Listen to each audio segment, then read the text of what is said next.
अस्सलाम वालेकुम। प्रोग्राम पसे पर्दा में नामवर माहिर आईनो कानून और सियासी तजियाकार मोहम्मद अजहर सदीक के साथ अकरम राई आपकी खिदमत में हाजिर है। आज के मौज़ूआत बड़े अहम हैं। फाइनेंशियल टाइम्स के मुताबिक पाकिस्तान ने अमेरिका को पिसरी में बंदरगाह देने की पेशकश कर दी। ये एक बहुत बड़ी डेवलपमेंट है और इसके बहुत अंदरूनी और बैरूनी असरात होंगे। दूसरा पॉइंट ये है कि अदालत की जानब से इमरान रियाज के वारंट गिरफ्तारी जारी। और तीसरी अहम बैन अवी डेवलपमेंट ये है कि हमास ने गजा के 20 निकाती एजेंडे को तकरीबन तस्लीम कर लिया। तकरीबन का लफ्ज इस्तेमाल हम कर रहे हैं।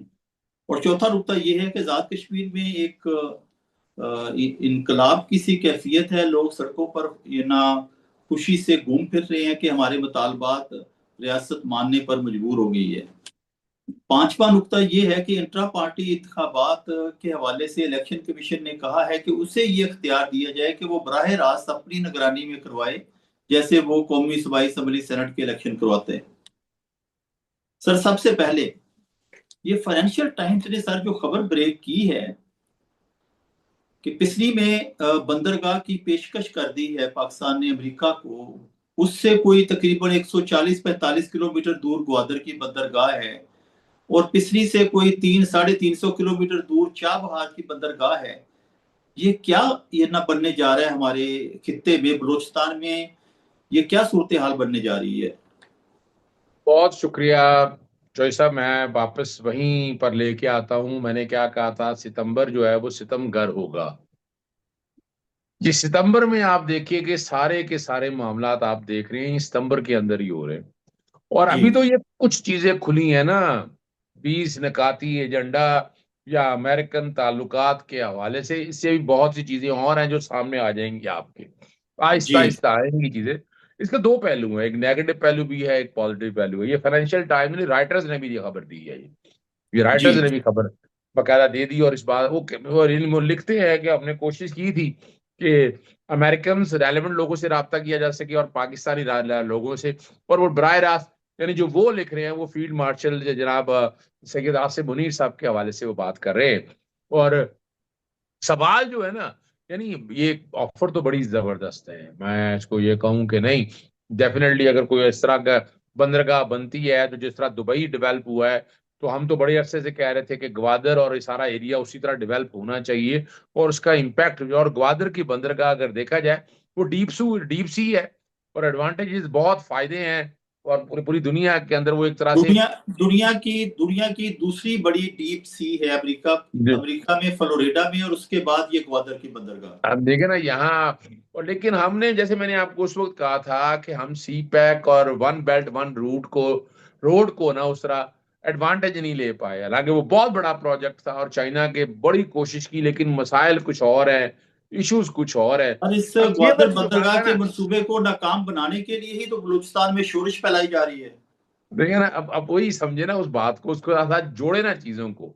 यानी आज अगर चाइना पाकिस्तान के साथ जुड़ता है ऑल आउट, तो उसका इम्पैक्ट बहुत बड़ा है। इतना बड़ा इम्पैक्ट है कि इतनी बड़ी इकोनॉमी आपकी हो सकती है। यानी अमेरिका मादनियात में आता है तो मादनियात सेक्टर कितना बड़ा होगा। मैं नहीं समझता इस बात को कि इतना बड़ा सेक्टर होगा। अब तो खबरें ये भी देना शुरू कर दी है कि कुछ कंसाइनमेंट भी गई है। यानी इस हद तक ये भी आ गई है, कुछ टनों के हिसाब से कोई कंसाइनमेंट भी बाकायदा अमेरिका में गई है। और ये भी बाकायदा डिस्कस हो रहा है सोशल मीडिया के ऊपर। क्वेश्चन जो है ना, कि अगर तो अमेरिका आ जाता है, लेकिन वो जब बंदरगाह देंगे तो जो एक सवाल पैदा है, जो नेगेटिव आना है, वो अड्डों की तरफ बात जानी है कि ये वो यही की एरियाज जो है ना, पॉइंट है, यही हसास एरियाज नुकता जो है।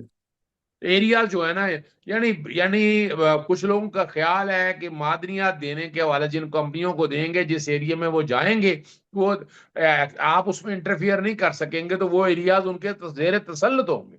वो अपने तरीके से उस एरियाज को इस्तेमाल करेंगे या देखेंगे। सवाल है वो होता है या नहीं होता। लेकिन यहाँ पर एक ग्रुप जो है इसको बड़ा बड़ा नेगेटिवली या पॉजिटिवली जो भी आप कहें, वो इसके एंगल से देख रहा है सर कि सर अमेरिका इसको ही। सर क्या इसको कहा जा सकता है कि ये अमेरिकी ईस्ट इंडिया कंपनी पाकिस्तान में काम शुरू करने जा रही है? एक सवाल है। हम इल्जाम देखिए आयद नहीं कर रहे, लेकिन अवाम देखिए के एक बात तो जहनों में बड़ी एक सवाल है। एक बात तो बड़ी वाज़ेह समझना है आपको, और वो ये है कि जहां तक तो मसला था ना ब्रिटिश ईस्ट इंडिया कंपनी का, उनका एजेंडा क्या था? अगर आपको याद हो, वो सिल्क रूट, वो क्या लूटने आए थे और लूट के गए, जी इंफ्रास्ट्रक्चर भी खड़ा करके गए। आज भी अगर ये जाएं तो वो नजर आता है कि वो लोग आगे कैसे निकल गए। यानी उनके यहाँ पहाड़ी इलाके हैं सारे, यूके में चले जाएं, उन्होंने रोड सड़कों का इंफ्रास्ट्रक्चर इतना जबरदस्त है, ट्रेन का इतना जबरदस्त, और सबसे बड़ी बात जो है ना, सबसे जो बड़ी बात है, उन्होंने जो उनका नहरी निजाम है ना, यानी वो दरियाई निजाम ऐसा जोड़ा है कि तकरीबन हर शहर में से वो गुजरती हैं, और वो उस वक्त बनाया था उन्होंने। और अगर पहाड़ी इलाका है, पहाड़ी इलाके में एक स्कॉटलैंड के पास फॉल्करेट है, फॉल्करेट व्हील बड़ा मशहूर है वहां। यानी जब जहाज आते थे तो पहाड़ी ऊपर लेके जाना होता था, तो किस तरह वो व्हील उठा के, वो मैंने अपनी आंखों से देखा है, मैं वहां गया भी हूँ कॉन्टेक्स्ट के हवाले से। तो ये तो ध्यान में रखिएगा, उनका एजेंडा बड़ा वादे था। अब यहाँ मादनियात के नाम पे आना या कैसे जाना है, अमेरिका तो इंटरफेरेंस चाहता है, इस खित्ते के अंदर वो बैठना चाहता है। अफगानिस्तान सूट नहीं करता उसको, अफगानिस्तान में शोरश ज्यादा है, तो उनकी कोशिश होगी कि कोई सेफेस्ट प्लेस देखा जाए। और यहाँ जो कि चीजों को कंट्रोल बड़े अच्छे तरीके से हमारी एस्टेब्लिशमेंट कर लेती है, तो वो समझते हैं कि इस लिहाज से द सेफेस्ट एरिया जो है वो पाकिस्तान है। और उसमें अभी तो फिलहाल अच्छी, मैच को नेगेटिव पॉइंट में नहीं लेके जाना चाहता, ये लोगों की सोच अपनी जगह है, लेकिन पॉजिटिव बात तो ये है ना कि अगर वहां बंदरगाह बन जाती है, और अब और ये सारा अपना, अगर फर्ज करें हवाई अड्डा भी बन जाता है वहां पर, और वहां उसके पॉजिटिव इम्पैक्ट तो फिर डेफिनेटली आपकी इकोनॉमी को मिलेंगे, और उसका उसका बराह रास्त एडवांटेज यकीनन बलूचिस्तान को भी होगा। तो ये अगर देखिए अमेरिका अगर आता है ना, तो अमेरिका को कंट्रोल करना बड़ा मुश्किल हो जाएगा। यानी अपना जो भारत इंटरफेरेंस करने की कोशिश करेगा या बाकी लोग इंटरफेरेंस करने की कोशिश करेंगे, तो वो बड़े आराम से काबू आ सकेंगे। यानी ये पॉजिटिव एस्पेक्ट की ये तरफ ये बता रहा हूँ। यही सर मेरा अगला सवाल था कि अमेरिका के आने के बाद ये बीएलए इसी तरह दहशतगर्दी जारी रखती है, जैसे सी पैक के हवाले से चाइना के इंजीनियर्स, चाइना का अमला, पाकिस्तानी फौजी, पाकिस्तान की लॉ इन्फोर्समेंट एजेंसीज के जवान जो हैं वो रोजाना की बुनियाद पर शहीद हो रहे हैं। अगर अमेरिका के आने के बाद ये सब सिलसिला रुक जाता है, तो क्या ये अवाम के जहनों में ये सवाल नहीं उठेगा कि क्या इस सारी शोरिश के पीछे अमेरिका भी था, जो इसके आने के बाद ये सब कुछ रुक गया? देखिए चौधरी साहब, एक बात तो बड़ी वाज़ेह है कि ना, मैं तो किसी हवाले से कई मामलात में मैं यूं भी देखता हूं, मैं इस कॉन्टेक्स्ट के हवाले से इंडिया को इस स्टेज के ऊपर पाकिस्तान से पंगा लेने की क्या जरूरत है, मेरा एक सवाल है। जी यानी अल्टीमेटली देखा ना, वो तवज्जो जितनी भी है, वो अपनी इन्वॉल्वमेंट उसने जितनी रखी हुई है वो अपनी जगह है। आने वाले दौर में मैं जो देख रहा हूँ ना, भारत से ज्यादा कुछ और लोगों की शोरिश ज्यादा थी, और ये जैसे ही वहां आएगा उसका इम्पैक्ट तो आएगा, और आपको पता भी चल जाएगा कि कौन लोग थे, किस तरह थे। लेकिन ये एक हकीकत है कि सिर्फ बाकी खाली भारत नहीं था, और बहुत लोग भी थे जो वहां अपना शोरिश चाहते थे, हालात वाकयात खराब करना चाहते हैं। तो अभी तो फिलहाल शायद डिस्कशन शायद देखें। आप शायद आप मोहतात हैं और आप ये कहना नहीं चाहते कि दुबई की बंदरगाह का भी ग्वादर की बंदरगाह से मुकाबला था, तो कुछ और ताकतें भी नहीं चाहती थी कि ये दुबई तो से देखिए इन्वेस्टमेंट बंदरगाह की तरफ आए, ग्वादर की चॉइस तरफ आए। चॉइस साहब, एक बात याद रखें, ये जो दुनिया है ना, ये कॉर्पोरेट वर्ल्ड की तरफ दौर पे है। ये एक दौर, एक एक इलाका कभी ये सिलेक्ट करते हैं, उसको डेवलप करते हैं, बेहतर करते हैं, और ये कॉर्पोरेट स्ट्रक्चर के जो लोग हैं ना, फिर ये मूव ऑन करते हैं, ये मूव ऑन करते हैं।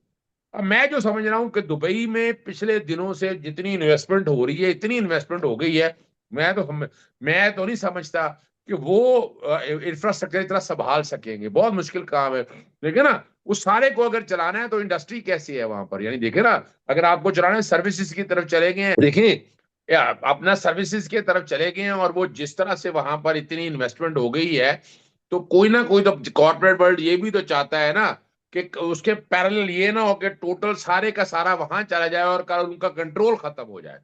यानी और सबसे दुबई में सबसे बड़ा जो एडवांटेज है ना, वहां आपकी सिक्योरिटी बहुत जबरदस्त है, आपको टैक्सेस की रेशियो कम है।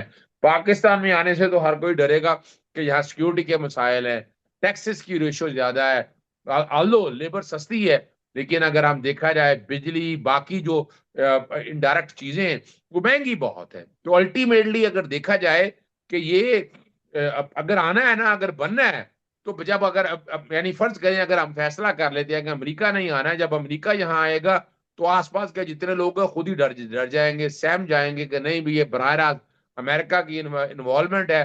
तो मेरा नहीं ख्याल है कि कोई उसको उस तरह से सबूताज करने की, तो ता वक्त कि अपने इन्होंने अपने अंदर ही फैसला किया होगा कि ये प्रोजेक्ट दे के मकासद कुछ और लेने हैं, और मकासद ले लिए जाए और प्रोजेक्ट को सबूताज कर दिया जाए। मैं आपकी बात से मुत्तफिक हूँ कि जैसे हमारी पंजाबी फिल्मों में किसी इलाके में कोई बड़ा बदमाश आ जाए तो छोटे बदमाश खुद ही जो है वो सर झुका लेते हैं। सर, ये दूसरा नुक्ते की तरफ चलते हैं कि अदालत की जानब से नामवर एंकर इमरान रियाज खान के वारंट गिरफ्तारी जारी हुए हैं। ये नई जो डेवलपमेंट हुई है, इसका पस मंजर क्या है? तो ये सब देखिएगा, बात सिर्फ इतनी है कि आपने सहाफियों को दबाने के लिए क्या कुछ किया, और सहाफी बरादरी इकट्ठी नहीं हो रही है, उस तरह से इकट्ठी नहीं हो पा रही है। और मैं जानता हूँ दोनों धड़ों में मेरे दोस्तियां बहुत ज्यादा हैं। अभी तक कोशिश वो कर रहे हैं नेशनल प्रेस क्लब के हवाले से, वकला के साथ ज्यादती हुई, वो लायामल भी बना रहे हैं लेकिन उससे पहले तारीखी तौर पर देखे ना कि इमरान रियाज के साथ कितनी ज्यादती हुई, कितने सहाफी बरादरी हमारी सामने लिखी, खालिद जमील के साथ, जमील फारूकी के साथ, बहुत से ऐसे नाम हैं जो मैं ले सकता हूँ कि उनके साथ सारे मामला में वो उस तरह से नहीं सामने आए हैं। वो मानना पड़ेगा आपको। अब यहाँ क्या है, यहाँ अब वजह सिर्फ इतनी सी है कि वो इशू बड़ा हम है हुमायूं दिलावर वाला, एंटी करप्शन के हवाले से। और वो जरा समझना है आपने कि वहां एंटी करप्शन है या मामला केपीके के अंदर शुरू किया, वो फॉर्म 45 और 47 की जड़ों में बैठ, और फॉर्म 45-47 को जो भी छेड़ेगा वो बचेगा नहीं, ये नोट इट डाउन। अब यहां जब ये सारी कोशिश करके देखी, अब उसमें वारंट गिरफ्तारी निकले हैं आपके सामने है, यहाँ पर एनसीसीआई ने हाथ बहुत तेजी से रखा है। तो अब जब सारी चीजों को सामने जाके जा रहे हैं तो वो डराना भी है ना, धमकाना भी, अल्टीमेटली वारंट गिरफ्तारी निकाल भी दे उससे तो फर्क कोई नहीं पड़ता ना। इमरान रियाज तो यहाँ है नहीं, उनके खानापुरी के इस तरह के कितने वारंट गिरफ्तारी, शाहीन सहबाई के, बाकी मोईद पीरजादा के, साबिर शाकर के, मेरी तो बात रहती है उनके साथ, उनके भी पहले निकले हुए हैं। तो इमरान रियाज के हवाले से स्टेज पे निकालने का मकसद यही है कि इमरान रियाज आजकल बहुत सच यानी सच तो हमेशा ही वो बोलता है, लेकिन वो साथ बेनकाब बहुत से लोगों को कर रहा है। तो वो सिर्फ डराने धमकाने की बात है, इससे कोई फर्क नहीं पड़ना। इमरान रियाज इस तरह के वारंट ऑफ अरेस्ट से कोई डरता डरता नहीं है।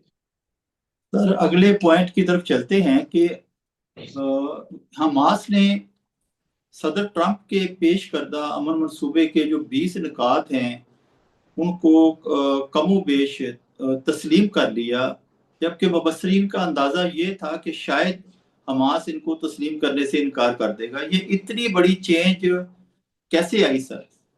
तो ऐसा मैंने आपके सामने एक बात रखी थी और वो थियरी रखी थी मैंने कि देखिए, तालिबान किसने बनाए, दाइश किसने बनाई, अमेरिका ने। आईएस किसने बनाई, और हमास के अमेरिका ने। हवाले से भी ये अब ये देखे, अब आज नहीं है, अब हमारा असल में हमारे हमारे हमारे सोशल मीडिया को हिट बहुत किया, हमारी बात जरा लोगों तक पहुंच नहीं पा रही जिस तरह उस तरह पहुंचनी चाहिए, वरना हमने बहुत सी चीजें जो है ना वक्त के पहले पहले बता दी। मैंने पता आपके सामने बताया था हमास के अंदर धड़े मौजूद है, और एक धड़ा जो है वो अमेरिकन लॉबीज वगैरह उनके करीब है, बाकी सही मानों में जद्दोजहद कर रहे हैं क्योंकि कलेक्टिवली देख रहे हैं। अभी फिलहाल वक्त से पहले मैं नहीं समझता कि टोटल मुतालबा तो उन्होंने मान लिए नहीं मान लिए, कहा यही जा रहा है, लेकिन ये चीजें सारी अभी सामने आएंगी। और वजह भी समझिएगा, आपको पता है कि पाकिस्तान के अंदर बयानिया कैसे कंट्रोल हो रहा है, मीडिया को टारगेटेड चीजें दी जाती है, उस तरह से फैलाई जाती है।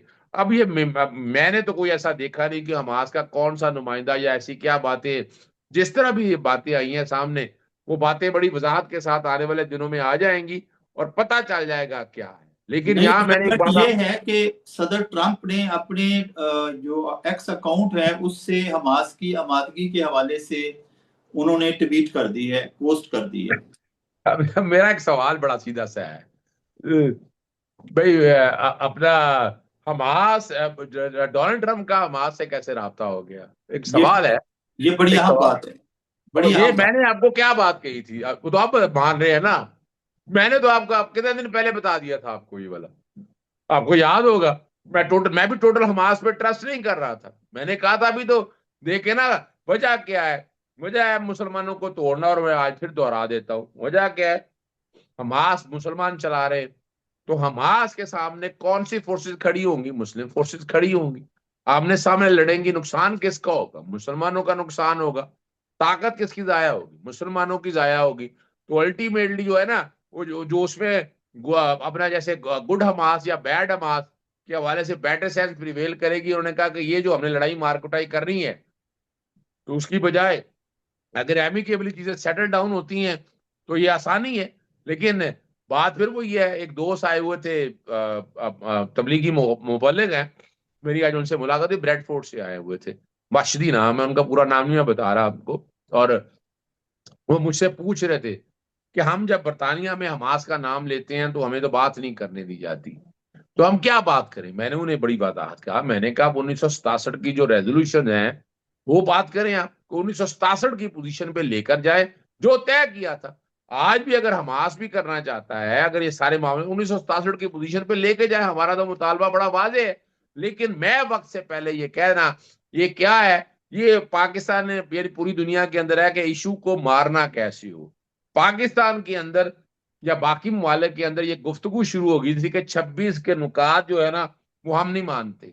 हमें वो दिखाया गया था, किया कुछ गया, लेकिन उन्होंने वो भी बता दिया कि नहीं, नुकात कुछ इस तरह के ही थे। तो ये बैक एंड पे जा रहा था, तो वो जो बड़ा बिगर एजेंडा है ना, वो खराब हो रहा था, या उसके ऊपर बड़े सवालात उठ रहे थे। तो वो फिर तरीका वारदात यही ढूंढा गया कि नहीं नहीं, सारे ये एक कश्ती के सवार है, हम जा रहे एक जगह बैठे हैं। लेकिन पाकिस्तान के अंदर तो आप अंदाजा लगा लेना, या तस्वीरें लग गई, बोर्ड लग गए, ट्वीट आ गए। सिर्फ इसहाक डार बात कर रहा था, आपका वजीर आजम तो आज भी उस पर बैठा है कि वो सारा कुछ ठीक हुआ। सर ये बड़ी अजीबोगरीब सी बात है कि वजीर आजम कुछ कह रहा है और डिप्टी ये ना वजीर आजम जो है वो कुछ कह रहा है। ओए डिप्टी, ओए डिप्टी। हाँ, वो मारो ये डिप्टी, मारो ये डिप्टी। सर अगले नुक्ते की तरफ चलते हैं। सर आज़ाद कश्मीर में अवाम ने वो कर दिखाया जो पिछले 3 साल में पीटीआई के प्लेटफॉर्म पर पाकिस्तान की अवाम नहीं कर दिखाई। इसकी क्या वजह है सर? तो सर जरा आपने एक बात तो समझनी है। देखिए वजह क्या हुआ, और वो समझना बड़ा जरूरी है आपके लिए, हम सब के लिए। देखिए मैं तो पहले दिन कहता हूँ कि 9 मई के आर्किटेक्ट जो है ना, वो पाकिस्तान तहरीक इंसाफ या इमरान खान नहीं है।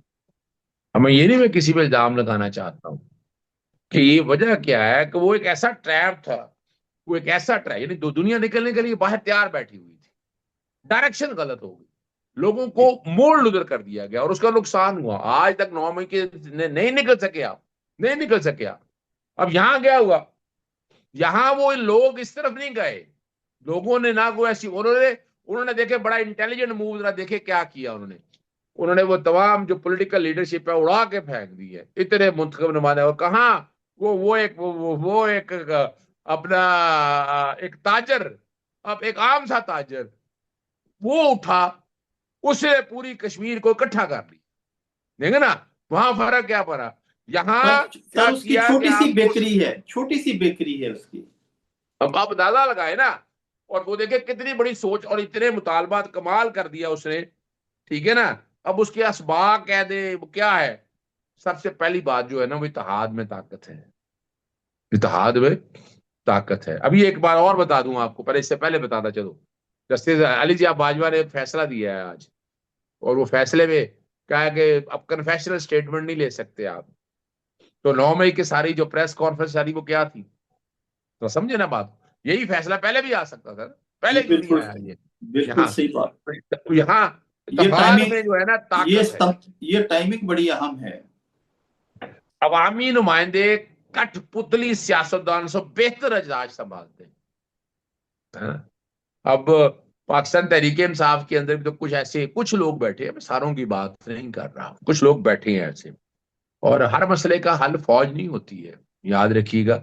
यहाँ सियासी जमातें जो है ना, वजह क्या हुआ कि पाकिस्तान, वहां पर सियासी जमातें बेअसर हो गई, यहाँ पर वहां पर सियासी जमातें सारी इकट्ठी हो गई इमरान खान को गिराने के लिए। आप बात को समझने मेरी को ना, कि जी यहाँ हुआ ये, यहाँ पर, वहां पर क्या हुआ, वहां ये होने नहीं दिया, इत्तेहाद ले गया जी। और सोशल मीडिया जो बंद करना है ना, वो अवामी गुस्से का हल नहीं है। और सही बात अवामी मैंडेट जब बहता है ना, अवामी मैंडेट जब बहता है, देखो ना, जब दरिया बहता है या समंदर बहता है या पानी बहता है तो रास्ता अपना बना लेता है उसे। तो अवामी मैंडेट भी याद रखिएगा, जब बहता है तो रास्ता निकलता है। और अवाम सड़कों पे निकल के भी, और मैं आज से नहीं कह रहा, मैं 3.5 साल से ये बात कर रहा हूँ, अवाम सड़कों पे जिस दिन निकल गई तो ये देखिए, और देखिए आपके सामने कश्मीर की मिसाल मौजूद है, सर। पाकिस्तान के अंदर भी सर, ये अवाम। आजाद कश्मीर के मुस्लिम लीग के जो एक रहनुमा हैं और उनके साबिक वजीर आजम भी हैं, राजा फारूक हैदर साहब, उनसे एक दो दिन पहले किसी ने कहा जी कि देखिए आम आदमी सड़कों पे निकल आया है, तो अब तो इनको नहीं रोका जा सकेगा। तो उसने ये कहा कि आम आदमी की सुनता कौन है, इनकी क्या हैसियत है। अब देखिए ना, ये उनके अल्फाज थे। और तो आज अब सूरत हाल ये है कि उन्हीं ये ना आम आवाम की सामने रियासत के ताकतवर अदारे बैठे हुए थे और उनके मुतालबात माने गए। आप देखे सही ना, वो कौन कौन लोग गया वहां पर कंट्रोल करने के लिए, एस्टैब्लिशमेंट ने जो बंदे वहां लगाए वो बेअसर हो गए, कुछ नहीं हो सका। ठीक है ना जी। और जिसके पीछे अवाम हो, अवाम उसको जेल में नहीं डाला जा सकता, यानी अगर उस ताजर को जेल में डाल देते तो ये कंट्रोल ही नहीं होना था इनसे। बिल्कुल आप सही अंदाजा कहा। लगा लें आप। पर सारे बिल्कुल मसले जो है ना वो अपना गोली से नहीं होते। ठीक है ना जी। जी, बिल्कुल सही और बात है। गोली पर क्या चीज भारी होती है, वो बैलेट बॉक्स है, जो पाकिस्तान में नहीं, जिसकी कदर, ये पाकिस्तान की कदर कोई नहीं है। किसी जद्दोजहद में वाबस्तगी अहम नहीं है, ना कि आला ओहदे, ये याद रखिएगा। और पोलिंग बूथ में चोरी शुदा मैंडेट सड़कों पर आकर मैंडेट से झुकाया जा सकता है, ये याद रखना है हमें। तो ये है वो जद्दोजहद उनकी, मैं तो सलाम पेश करता हूँ। मैंने तो बल्कि ना, मैंने इस पे एक ट्वीट किया था और मैंने बाकायदा शेर भी लिखा था इस पे, और मैं वो नाज़रीन के सामने पढ़ देता हूँ। मैंने बाकायदा इस पे कहा था, जुल्मतों में जो बोले सच वही असल राहबर होता है, जो झुक जाए हर आंधी में वही खंजर होता है, पीठ बहुत पे खूब। घुस। ठीक है बहुत ना खूब। जी। और और ये खंजर पीटीआई के हर एहतजाज में इमरान खान की पीठ में गोंपा गया, और गोंपने वाले कौन हैं ये आप भी जानते हैं, मैं भी ये हर जानता एक को हूं, पता है, और आवाम ये भी हर एक को जानती है। ये हर एक को पता है। और ये याद हर रखिएगा, हम नाम याद लेके रखिएगा, हम नाम लेके कोई तनाज़ा खड़ा नहीं करना चाहते, लेकिन इमरान खान की पीठ में हर एहतजाज में खंजर गोंपा गया ये और अपनों हकीकत, ने गोंपा। ये हकीकत है चौधरी साहब। देखिए फर्क फर्क क्या है। अब और हुकूमत ने ना उनके मुतालबा तस्लीम करके दानिशमंदी का मुजाहरा किया, लेकिन एक सवाल है, आपको पता था ये होना है, हम भी ये कहते थे कि नहीं ये इतना आसान काम नहीं है, मुझे जाने जाया गई, मुझे जुल्म और ज्यादती हुई है, पुलिस उसकी वालों के तलाफी साथ, कौन करेगा। लॉ एनफोर्समेंट एजेंसी के साथ जो ज्यादती हुई, हम ये कहें कि नहीं, उनके साथ जो ज्यादती हुई उसका अदाला कौन करेगा। यानी ये देखे ना, ये वाला कुलिया जो है ना, अब कोई पता नहीं किस वक्त पाकिस्तान से लोग उठ खड़े हों। जिस दिन पाकिस्तान से लोग उठ खड़े हो तो फिर, आज भी मैं बार बार मैं कहता हूँ, 3.5 साल से ये बात कह रहा हूँ, और मैंने इमरान खान साहब से भी एक बात कई दफा कही थी कि ये सड़कों के अलावा इमरान खान साहब को भी पता, यानी ये नहीं कि नहीं, उनको भी नहीं पता था, उनको भी ये पता है कि जब तक लोग सड़कों पर नहीं निकलेंगे इस गासिब निजाम से जान। और मैंने बड़ा बारहा जिक्र किया आपका इसके सामने, और बार बार मैं जिक्र करता रहा। जी, अब अगले मौजू की तरफ चलते हैं। सर, ये कॉमनवेल्थ ऑब्जर्वर्स की रिपोर्ट ने चीफ इलेक्शन कमिश्नर और पूरे इलेक्शन कमीशन को कटहरे में एक मुजरम की तरह खड़ा कर दिया है। वो बजाय अपनी खुद एहतसाबी करने के कि वो कौमी इंतखाबात, सूबाई इंतखाबात, सेनेट के इंतखाबात करवाने में जो आइन के तकाजे के मुताबिक शफाफ गैर जानबदार करवाने जरूरी थे, वो उसमें नाकाम हो गया है। अब वो पार्टियों के इलेक्शन भी अपने हाथ में लेना चाहता है कि अब पार्टियों की क्यादत भी फॉर्म 45 और फॉर्म 47 के लोग आएंगे। तो भाई हिसाब मसलन मसलन पीटीआई का इलेक्शन हो रहा है और उसमें इमरान खान जो है वो ये ना चेयरमैन बन रही है, लेकिन फॉर्म 47 के जरिए उसमें परवेज खटक जो हैं वो चेयरमैन के तौर पे सामने आ जाते हैं। देखिए देखिए वजह वो तो ऑलरेडी वैसे इनके अपने कंट्रोल में है। मुझे बताएं, सिर्फ पाकिस्तान तहरीके इंसाफ के अलावा पार्टी इलेक्शन में किस इलेक्शन में इंटरफेरेंस की है? अगर की है तो कितनी की है? अगर थोड़ी बहुत की भी है, सामने है। आप जरा गौर करें इस बात को। और इस पे मैं वाजे बता दूं आपको, यानी ये वो मामला है जिसपे कोई पार्टी, ना पीपल्स पार्टी, ना नून लीग, ना MKM, और ना ही जो है ANP वगैरह या बाकी, बिल्कुल कोई तैयार नहीं होगा इस हवाले से। ये बता दूं मैं आपको, ये जेहन में ये रख ले। इलेक्शन कमीशन को, ये राजा साहब को अचानक अल्हाम कहाँ से हो गया सर? राजा साहब को इल्हाम कहाँ से होना है? राजा साहब तो अब कुछ, राजा साहब तो रिटायर हुए पड़े हैं जनवरी से। वो तो आईनी बदमाशी की वजह से बैठे हुए हैं यहाँ पर। क्या और मैं बार बार कहता हूँ, हमारी पाकिस्तान तहरीक इंसाफ नहीं हटा सकी, ना कोर्टों में कर सकी, ना एहतजाज कर सकी, ना असेंबली में बैठकर। असेंबली में बैठकर कम से कम बैकफुट पे रह जाओ। और मैंने आपको बताया था, जब तक ये निजाम चलना है, और वो राजा सिकंदर को साथ रखना है उन्होंने, इसलिए रखना है कि वही वही वही चाबी है। कल कोई और इलेक्शन कमीशन आ जाए, मेंबर कोई और आ जाए, इनका कच्चा जटा खोल दें तो क्या बनेगा? तो इसलिए ये वाला जो है ना, ये डराया गया है, ये डराया गया है, सियासी जमातों को डराया गया है। लेकिन सियासी जमातें जो है ना, इस पे बड़े तरीके से इसको हिट ऑन करेंगी, ये मैं बता दूं, वो सर, ये अगर कबूल नहीं कर। 27वीं तरमीम में यही बात एक आईनी शेख की सूरत में आ गई सामने और इनसे ठप्पा लगवा लिया गया, तो फिर तो सर ये हकीकत बन जाएगी कि इलेक्शन कमीशन के हाथ में पार्टियों के इंतखाबात की बराह रास्त निगरानी भी आ जाएगी, देखिए जैसे ये बड़ा मुश्किल जनरल काम है इलेक्शन। चॉइस साहब, मैं बड़ा वजह बता दूं।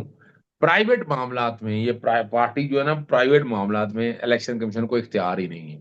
तो इस हद तक है, ठीक है, इलेक्शन आ गए हैं, आप उस एडमिनिस्ट्रेटिव टू सम एक्सटेंट है कि सारा फेक और फैब्रिकेटेड ना हो। और उसकी वजह बड़ी वाज़ेह है, और तहरीक अदम एतमाद इमरान खान के खिलाफ आई थी। ये बुनियादी तौर पर वजह ये इसलिए दी थी कि सियासी जमातों में जो लीडरशिप आए वो ठीक आए, यानी वो इलेक्शन बाकायदा करके आए, ऐसे ना आए। वरना क्या होता है, तरीके दम इतमाद के जरिए गिरा दिया जाता है। तो ये जितना भी ये प्रोसेस करने जा रहे हैं, ये प्रोसेस धड़ाम से गिर जाना, मैं नहीं समझता ये प्रोसेस कामयाबी की तरफ जाएगा। ये मुंह की खाए। जनाब अजहर सदीक साहब समझते हैं कि ये तजवीज़ काबिल अमल नहीं है और कोई भी सियासी जमात इस तजवीज़ पर अमल दरामद के लिए आमादा नहीं होगी, इसलिए ये तजवीज़ कूड़ेदान की नज़र हो जाएगी। अजहर सदीक साहब के इन अल्फाज के साथ नाजरीन आपसे इजाज़त चाहते हैं। अजहर सदीक और अकरम राई को इजाज़त दीजिए। इंशाअल्लाह कल नए प्रोग्राम में आपकी खिदमत में दोबारा हाजिर होंगे। अल्लाह हाफिज।